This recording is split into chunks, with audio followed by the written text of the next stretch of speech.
Hey, everyone, it's Anthony Cumia. Of course, we're whipping out free speech. That's what we do right here every week.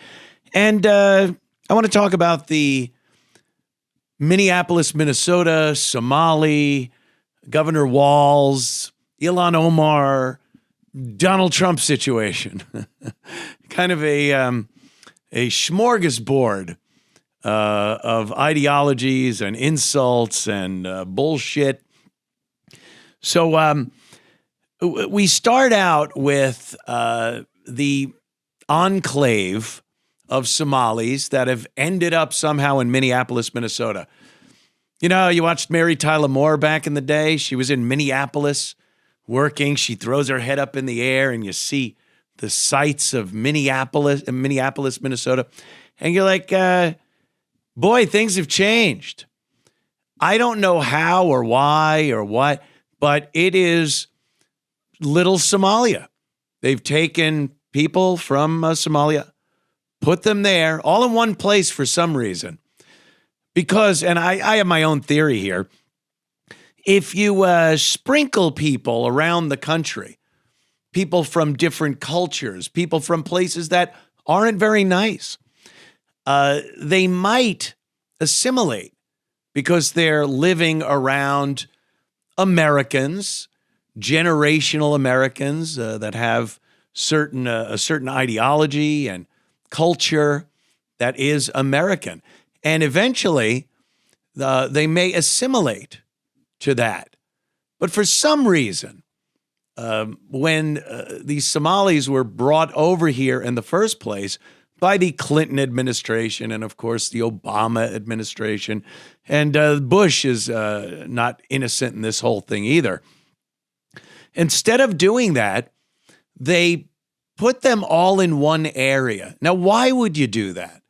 Unless you wanted them to get a foothold in this country where enough people are in one area where they can get a candidate, elect them into office. Now they have a seat of power in that area, and they're appointing other people like police chiefs, judges, and before you know it, you have Somalia here in the United States. Is that a good thing? You know, and here's where Donald Trump comes into it. The other day, he said things that were deemed unbelievably offensive about Somalia and the Somalis that have come over here over the course of the years. And while it was very harsh, very rash, very Donald Trump at this point, I don't think he really cares that people listen to what he says and get offended by it. He's long past that, does not care. And he said that Somalia is a garbage country and the people there are garbage. And it was pretty harsh. There are, some Somalis that live here that I guess they're contributing members to American society. But the statistics will show that the amount of Somalis that come here, especially when they're put all in one spot, like Minneapolis, they don't do well. They don't fare well. A lot of them are on welfare. Almost half are unemployed. And what they're contributing to the area, because I've heard a lot of people on mainstream media news talk about, oh, you can't say this. They are the backbone of the Minneapolis economy.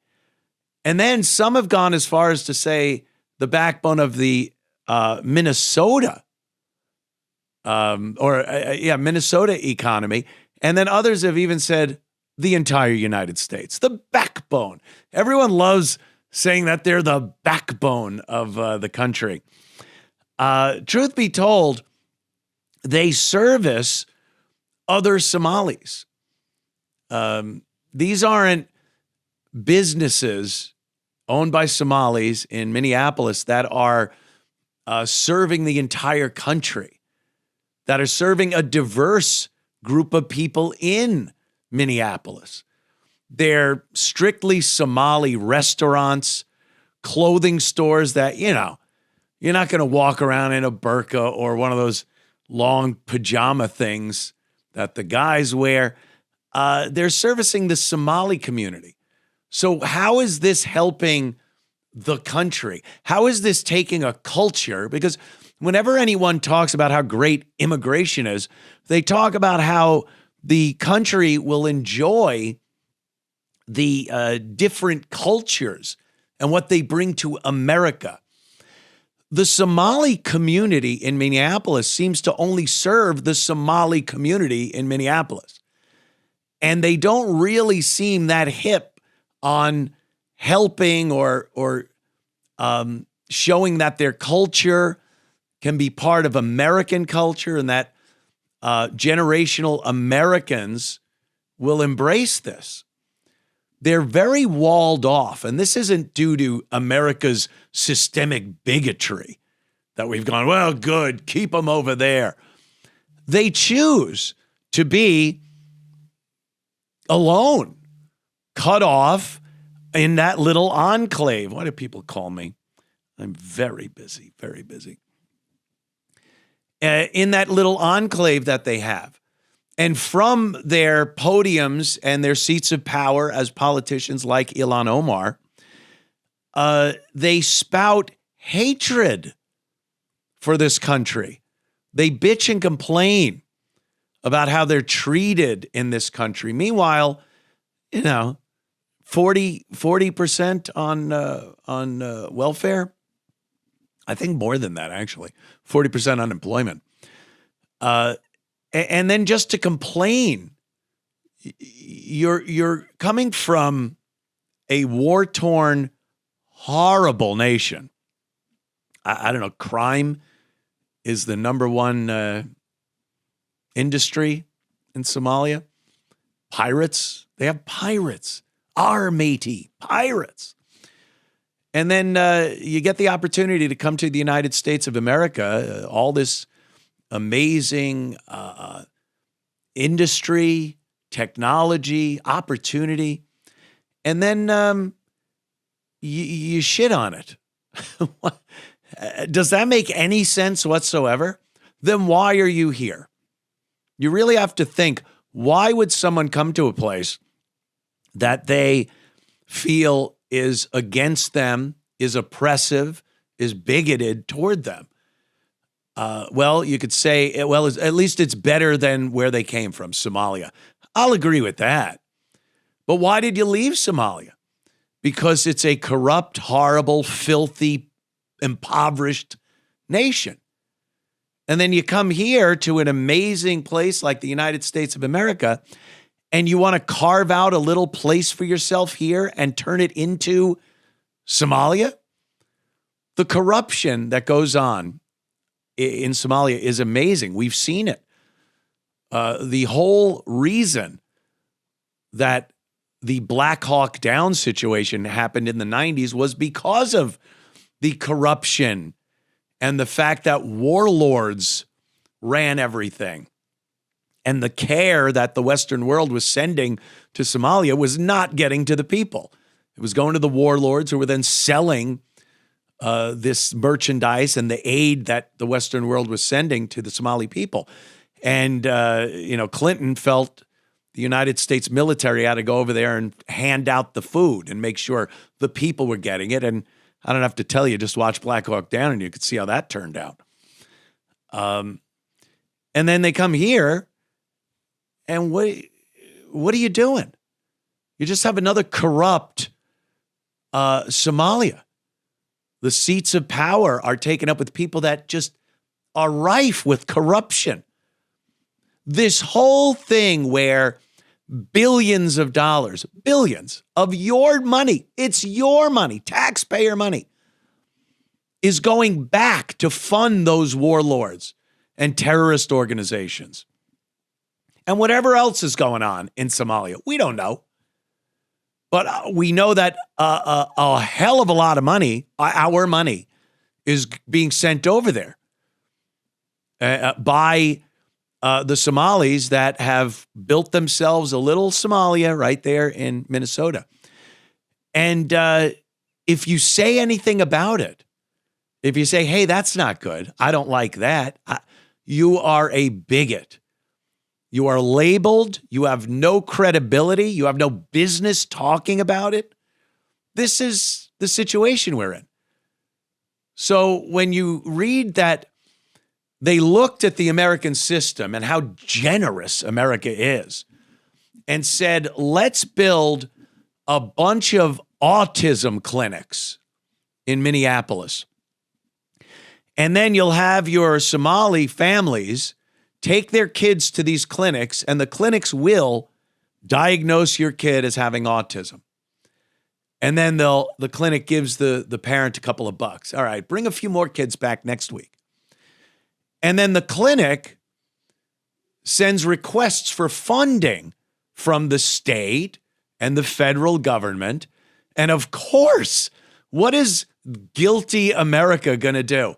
You mean there's this unbelievable, statistically almost impossible amount of autistic kids coming out of Somalis in Minneapolis, Minnesota? Well, open the checkbook. Let's give it to them. And they find out, oh, well, look at that. It's all fake. It's all corruption. It's kickbacks. And it's doling money out to the people in the position of power in this Somali enclave in Minnesota. And like I said, the money is being sent out of the country. They're taking billions of American dollars and sending it out of the country to Somalia to do exactly what Somalia does with it. And it ain't good. It's not feeding the people. It's not digging wells. It's not producing agriculture or schools for the people. This goes right to the corrupt upper echelon warlords of Somalia. And by the way, Ilhan Omar was part of that society in Somalia. She wasn't running away from war-torn Somalia. Her family was part of the problem. The upper echelon, the seats of power in Somalia. So where do you think her loyalties lie? They certainly don't lie with the United States of America. And Donald Trump coming out and saying it's a garbage country with garbage people. You'd be hard-pressed to argue that in any way other than purely emotional.